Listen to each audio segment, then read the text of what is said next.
प्रिय दोस्तों, आपके अपने दोस्त रोहित के साथ हमारे यूट्यूब चैनल गे लव स्टोरी 2.0 में आपका स्वागत है। दोस्तों, आज मैं आपको ऐसी गे लव स्टोरी सुनाने वाला हूँ जिसे सुनने के साथ आप इस कहानी को फील भी कर पाएंगे। सनम, तेरी कसम। इस प्यारी गे लव स्टोरी की शुरुआत मुंबई शहर से होती है। सूरज अपने मोबाइल में गे डेटिंग ऐप चला रहा था और डेट करने के लिए किसी लड़के को ढूंढ रहा था। पर सूरज को कोई अच्छा लड़का नहीं मिल रहा था, तो सूरज प्रोफाइल्स को स्किप करते जा रहा था। सूरज को ऐसे ही सनम की प्रोफाइल दिखी। सूरज सनम की प्रोफाइल देखने लगा और जब सूरज ने सनम की प्रोफाइल का बायो पढ़ा तो सूरज हंसने लगा और बोला, आजकल के लड़के क्या क्या लिखते हैं अपनी प्रोफाइल के बायो में। सनम की प्रोफाइल के बायो में लिखा था, मुझे अंकल पसंद है। I am uncle lover. Only uncle message me because अंकलों में बहुत एनर्जी होती है। I am hungry uncle. I love you uncle. I am waiting for you. Please my energetic uncle message me. Suraj ने कहा, रहने दो, इन गे डेटिंग ऐप पर कोई अच्छी प्रोफाइल नहीं है। सूरज सोने जा रहा था। अचानक से सूरज को गे डेटिंग ऐप पर मैसेज आया। सूरज ने देखा, सनम का मैसेज आया। हाय, कैसे हो आप? सूरज ने मैसेज का रिप्लाई किया, मैं बहुत अच्छा हूँ। सनम ने मैसेज किया, वैसे आप अंकल हो क्या? मुझे अंकल बहुत पसंद है, आप मुझसे मिलोगे? सूरज ने मैसेज किया, अंकल पसंद है तुम्हें? तो एक बार इस अंकल को वीडियो कॉल पर देख लो। सनम ने कहा, ठीक है, और दोनों ने face to face video call किया। सनम ने सूरज को वीडियो कॉल पर फेस टू फेस देखा और देखता ही रह गया। सूरज ने कहा, तो कैसा लगा ये अंकल?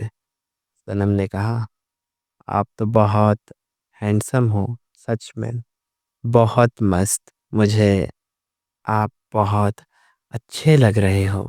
सूरज ने कहा, और कुछ बोलना चाहते हो? सनम ने कहा, मुझे आपसे दोस्ती करनी है। सूरज ने कहा, पहले थोड़ा एक दूसरे को जान लें, फिर दोस्ती करते हैं। सूरज ने कहा, वैसे तुम्हें क्या पसंद है? सनम ने कहा, आप मतलब मुझे सब पसंद है, जैसे सॉन्ग सुनना, मूवी देखना और कड़क अंकलों के सपने देखना। सूरज ने कहा, अरे तुम तो शर्माते हुए बहुत क्यूट लग रहे हो। सनम ने कहा, थैंक्स। वैसे आप क्या करते हो? सूरज ने कहा, मैं प्राइवेट जॉब करता हूँ। तुम क्या करते हो? सनम ने कहा, मैं स्टूडेंट हूँ। सूरज ने कहा, किस स्कूल में पढ़ते हो? सनम ने कहा, अरे मैं कॉलेज में पढ़ता हूँ। मैं क्या आपको बच्चा लगता हूँ? सूरज ने कहा, नहीं, तुम तो बहुत शरारती लगते हो। अब धीरे धीरे दोनों की बातें कॉल पर होने लगीं। सूरज और सनम अब अच्छे दोस्त भी बन गए थे और दोनों ने मिलने का फैसला किया। सूरज ने पूछा कि कहाँ मिले फिर? सनम ने शर्माते हुए कहा, ओयो में। सूरज ने कहा, क्या? क्या ओयो में? सनम ने कहा, नहीं नहीं, ओयो में नहीं, कैंडल लाइट डिनर पर। सूरज ने कहा, ठीक है, आज रात को कैंडल लाइट डिनर साथ में मिलकर करेंगे। दोनों ने एक बीच पर कैंडल लाइट डिनर किया और डिनर के बाद दोनों साथ में बातें करते करते बीच पर चलने लगे। सनम ने पूछा कि आपकी फैमिली में कौन कौन है? सूरज ने कहा, मेरी फैमिली में मैं, मेरे 10 बच्चे और मेरी वाइफ। सनम ने कहा, आप मैरिड हो? आपने तो मेरा सपना ही तोड़ दिया। मुझे शादी करने का बहुत शौक है किसी अंकल से, पर आप तो पहले से ही शादीशुदा हो। सूरज ने कहा, अरे मजाक कर रहा था, तुम तो नाराज हो गए। मैं सिंगल हूँ, बस मेरी फैमिली में मैं और मेरी माँ ही है।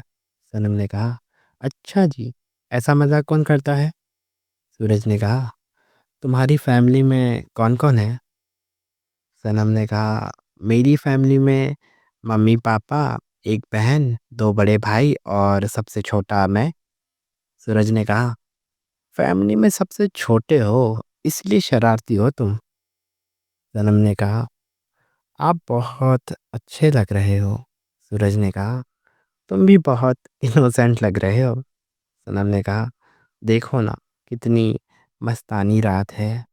सूरज ने कहा, तुम इतने भी इनोसेंट नहीं लग रहे। सनम हंस दिया। सनम को हंसते देख सूरज भी स्माइल करने लगा। सनम ने कहा, क्या देख रहे हो? सूरज ने कहा, कुछ नहीं। सनम ने कहा, जी भर के देख लो, इस मस्तानी रात में बीच भी है और सनम भी। सूरज ने सनम को अपनी बाहों में पकड़ लिया। सनम की दिल की धड़कनें बहुत तेज हो गईं। सूरज ने कहा, क्या हुआ? तुम्हारे दिल की धड़कनें इतनी तेज क्यों हो गईं? सनम ने कहा, मुझे बहुत शर्म आ रही है। सूरज ने सनम के होठों पर किस कर दिया और सनम भी किस करने लगा। सनम ने कहा, तुम्हारे घर चलें? तुम्हारी माँ घर पे हुई तो? सूरज ने कहा, वो घर पर नहीं है, कुछ दिनों के लिए वृंदावन गई हैं। अब चलें मेरे घर? और घर पहुंचकर दोनों ने अपनी दोस्ती को और गहरा बना लिया। सूरज की बाहों में सनम लिपट गया और बोला, क्या आप मेरे बॉयफ्रेंड बनोगे? सूरज ने कहा, हस्बैंड बन जाऊं? सनम ने कहा, हट बदमाश। दोनों के बीच प्यार और बढ़ता जा रहा था। सूरज और सनम अपनी फर्स्ट मीटिंग के बाद रोज वीडियो कॉल पर बातें करने लगे और अपनी सारी बातें एक दूसरे के साथ शेयर करने लगे। उनके बीच उन्हें एक स्ट्रॉन्ग कनेक्शन फील होने लगा। सनम ने सूरज को बताया कि मेरे फाइनल ईयर के एग्ज़ाम शुरू हो गए हैं। सूरज ने कहा कि सनम, तुम एग्ज़ाम पर ध्यान दो। जब तुम्हारे एग्ज़ाम ख़त्म हो जाएं तब हम बातें करेंगे। सनम बहुत अच्छे से अपने एग्ज़ाम दे रहा था और सोच रहा था कि जल्दी से एग्ज़ाम ख़त्म हो जाए तो सूरज से बात हो सके। सनम के एग्ज़ाम ख़त्म हो गए और सनम ने सूरज को कॉल किया, पर सूरज कॉल नहीं उठा रहा था। सनम सूरज के घर भी गया, पर वहाँ ताला लगा हुआ था। सनम ने कहा, सूरज, आखिर तुम कहाँ चले गए? सनम अब बहुत उदास रहने लगा। सनम की माँ ने पूछा, क्या हुआ बेटा, तुम इतने उदास रहते हो आजकल? सनम ने अपनी माँ को सूरज के बारे में सब बता दिया। वैसे सनम अपनी फैमिली में ओपन है। सनम की माँ ने कहा, बेटा, यही ज़िंदगी है, यहाँ पर कोई अपना नहीं होता। आज के ज़माने में अगर वो कॉल नहीं उठा रहा, उसके घर पर ताला लगा हुआ है, तो बेटा तुम उदास मत हो। अगर वो भी तुमसे सच्चा प्यार करता होगा तो वो ज़रूर आएगा। 1 महीने बाद सूरज ने सनम को कॉल किया और मिलने को बुलाया। सनम ने कहा, कहाँ थे आप इतने दिनों से? आपने कहा था एग्ज़ाम के बाद बात करेंगे। एग्ज़ाम भी ख़त्म हो गए। मैंने कितनी बार कॉल किया, आपने उठाया नहीं। घर पर भी नहीं थे। आखिर आप कहाँ चले गए थे? सूरज ने कहा, सनम, मुझे तुम्हें कुछ बताना है। सनम ने कहा, बताओ। सूरज ने कहा, सनम, पता है, जब मैं तुमसे भी बहुत छोटा था, तब मेरे पापा ने मुझे और मेरी माँ को घर से निकाल दिया था, ये बोलकर कि तेरे जैसे मीठे के लिए मेरे घर में कोई जगह नहीं है। और उन्होंने मेरी माँ को भी बहुत बुरा भला कहा, मेरे गे होने की वजह से। मेरी माँ और मैं यहाँ वहाँ भटकते रहे, किसी ने हमारी मदद नहीं की। मैं अपनी पढ़ाई भी ठीक से पूरी नहीं कर पाया। जैसे तैसे मेरी माँ लोगों के घर घर जाकर उनके झूठे बर्तन धोती और मैं मजदूरी करता। मेरी माँ ने कहा कि बेटा, तुझे अपनी पढ़ाई पूरी करनी होगी। हमने किराए से मकान लिया। मैंने अपनी पढ़ाई पूरी की और मैं रात भर मेहनत करने लगा।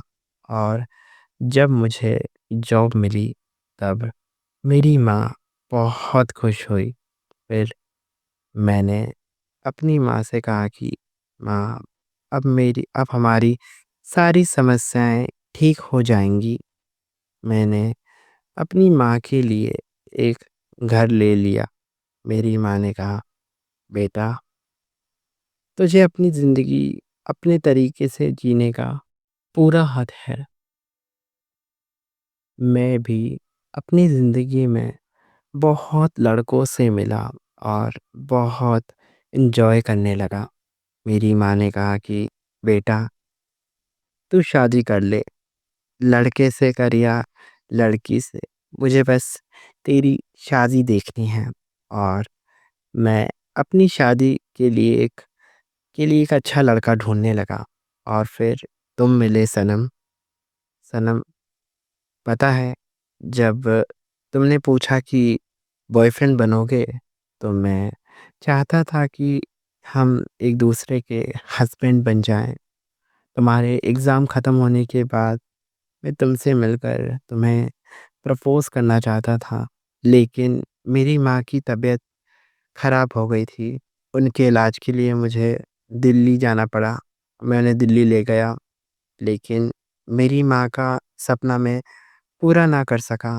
वो मेरी शादी देखने से पहले ही चली गई। पर उनके आखिरी शब्द थे कि बेटा, ज़िंदगी में कभी रोना मत। सूरज ने कहा, मैं तो अनाथ हो गया। क्या तुम इस अनाथ से शादी करोगे? सूरज की नम आँखों को देखकर सनम की आँखों में आँसू आ गए और बोला, आप आप अनाथ नहीं हो, मैं हूँ ना आपका। और फिर से खुद को अनाथ कहा तो मैं आपसे बात नहीं करूँगा। मुझसे शादी करोगे आप? सूरज ने कहा, हाँ सनम। सनम ने कहा, मेरी कसम खाकर बोलो कि ज़िंदगी भर मेरे साथ रहोगे।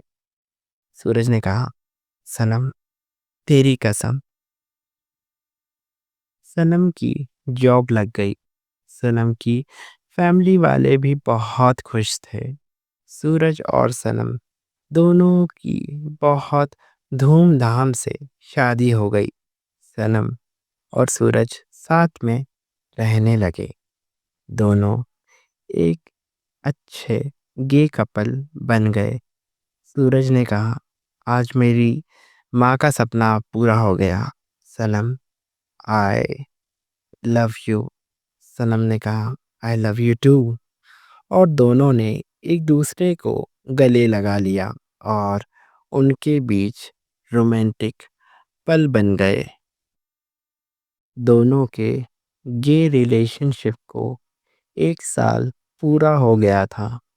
सूरज ने कहा, सनम, तुम बहुत अच्छे हो। तुम्हारी इनोसेंस, तुम्हारा शरारतीपन मुझे बहुत अच्छा लगता है। अगर मुझे कुछ हो जाए तो रोना मत सनम। सनम ने कहा, आप पागल हो क्या? आपने अपने सनम की कसम भूल गए क्या? ज़िंदगी भर मेरा साथ जीना है आपको। सूरज ने कहा, हाँ। और अचानक से सूरज बेहोश हो गया। सनम सूरज को लेकर हॉस्पिटल हॉस्पिटल गया। डॉक्टर ने सूरज के कुछ टेस्ट किए और डॉक्टर ने सूरज की रिपोर्ट देखी। सनम और सूरज डॉक्टर के केबिन में थे। सनम ने पूछा, डॉक्टर, आखिर बात क्या है? डॉक्टर ने कहा कि सूरज को कैंसर है। सनम ने कहा, डॉक्टर, इन्हें कैंसर कैसे हो सकता है? डॉक्टर ने कहा, इनका इलाज और मेडिसिन आज से ही शुरू करना होगा। सनम ने सूरज का हाथ पकड़ लिया और कहा, हम ये लड़ाई साथ में लड़ेंगे। सनम की फैमिली वाले भी सूरज का ख्याल रखने लगे। सूरज की तबीयत दिन ब दिन खराब होती जा रही थी। डॉक्टर ने कहा, सॉरी, हम सूरज को नहीं बचा सकते। सूरज लास्ट स्टेज पर है, उनके पास ज़्यादा समय नहीं है।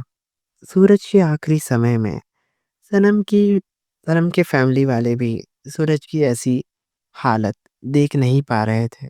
सबकी आंखों में आंसू थे। सूरज बेड पर अपनी आखिरी सांसें ले रहा था। सनम ने कहा, आप आप ठीक हो जाओगे। मैं आपको कुछ नहीं होने दूंगा। आपने कहा था कि आप ज़िंदगी भर मेरे साथ रहोगे। सनम की दिल की धड़कनें बहुत तेज़ हो गईं। सूरज ने कहा, तुम्हारे दिल की धड़कनें फिर से तेज़ हो गई सनम। सनम, मैं कहीं नहीं जा रहा। तुम्हारे साथ ही साथ ही हूँ सनम, तेरी कसम। और सूरज की आंखों के साथ सनम की दिल की धड़कनें भी बंद हो गईं और ये कहानी यहीं ख़त्म हुई। दोस्तों, आपको आज की ये समलैंगिक कहानी कैसी लगी? हमें कमेंट करके बताएं और कहानी पसंद आई हो तो वीडियो को लाइक करें, शेयर करें अपने समलैंगिक दोस्तों के साथ। और रोमांटिक समलैंगिक कहानियाँ सुनने के लिए हमारे यूट्यूब चैनल गे लव स्टोरी 2.0 को सब्सक्राइब करना ना भूलें। Thanks for watching. Love is love.